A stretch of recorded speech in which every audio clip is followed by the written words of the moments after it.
Dan orang yang membaca Ratibul Haddad, insya Allah meninggalnya dalam kondisi yang husnul khotimah.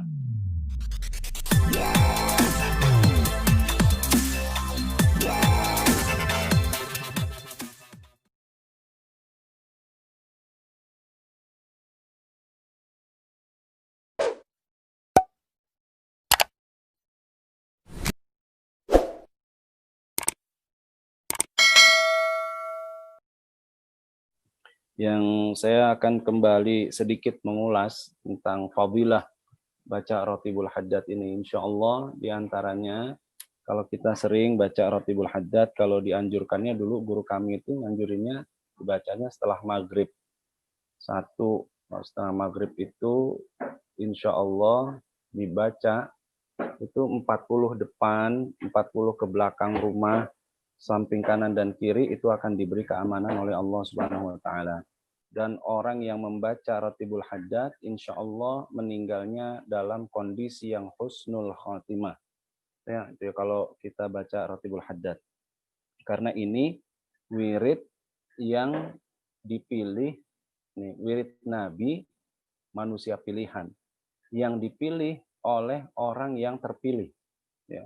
Wiridnya Nabi yang dipilihin sama Al-Habib Abdullah Al-Haddad. Itu saya pernah jelasin waktu di pengajian, beliau itu adalah salah satu ulama atau waliullah yang nggak pernah meninggalkan sunnah-sunnah Nabi. Makanya ketika beliau meninggal pun, itu di Yaman, di Zambal itu ada puluhan ribu waliullah, beliau termasuk orang yang cara pengkuburannya juga persis kayak Nabi Muhammad SAW. Ya, jadi diantaranya insya Allah juga barang siapa yang baca Ratibul Haddad itu nggak usah capek-capek ke orang ke dukun dan lain sebagainya, nggak usah. Jadi kalau ada orang yang mau berniat jelek buruk sama kita, ada yang mau ngirimin santet, mohon maaf gitu, ada yang hasut sama kita, itu hasutannya, santetannya itu bakal balik ke mereka sendiri. Ratibul Haddad keras. Apalagi kalau dibacanya pagi subuh, maghrib, subuh maghrib. Itu kalau dibaca terus menerus gitu ya, itu bisa jadi omongannya orang tersebut bisa jadi doa. Jadi kalau ada anak sakit, ada siapapun yang sakit, kasih air. Ya sedikit, ya nggak, habis itu nggak usah pasang plang, ntar pasang plang terima pengobatan lagi. Nggak usah. Udah cukup aja buat orang-orang sekitar gitu ya. Untuk orang-orang sekitar kita. Kalau orang sering baca Ratibul Haddad, ya untuk misalnya ada yang sakit, jangan buru-buru ke rumah sakit. Ya bacain aja Al-Fatihah. Ya, kalau orang udah sering baca Ratibul Haddad, insya Allah itu ternyata mujarab itu. Berapa kali ada teman saya itu, ya dia bilang ada malu karena sungkan entah gimana, tuh datang ke saya tuh sungkan. Jadi dia mintanya tuh sama anak yang sering ngaji sama saya.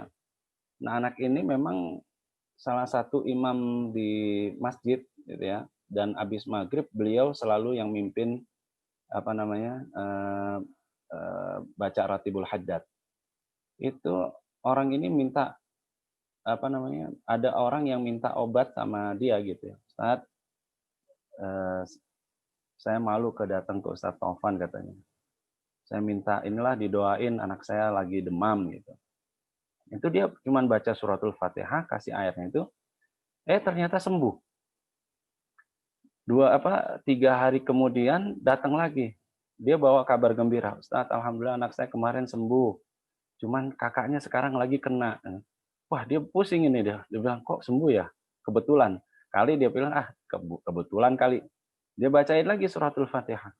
Ternyata, Masya Allah, begitu diminum, ya, begitu kakaknya dikasih lagi air itu, besokannya berapa hari kemudian dia bilang, alhamdulillah Ustaz, terima kasih. Anak saya dua-duanya udah sembuh dua-duanya. Itu ya, Bu Haja Sudarsono. Itu insya Allah kalau Bapak Haji sering baca Ratibul Haddad, nggak usah jauh-jauh ke dokter dah. Sambil terapinya minum air Ratibul Haddad ya Pak ya. Ya kasih itu, Bu Hajinya juga minum. Ada yang hasut, kadang-kadang orang ini begitu. Kadang-kadang orang ada yang menghalangi dari dari apa ya, dari begitulah udah ya ada yang hasut dan lain sebagainya, silahkan dicoba dengan membaca suratul Fatihah dan sering-sering kita membaca Ratibul Haddad. Insya Allah ucapan kita menjadi doa yang manjur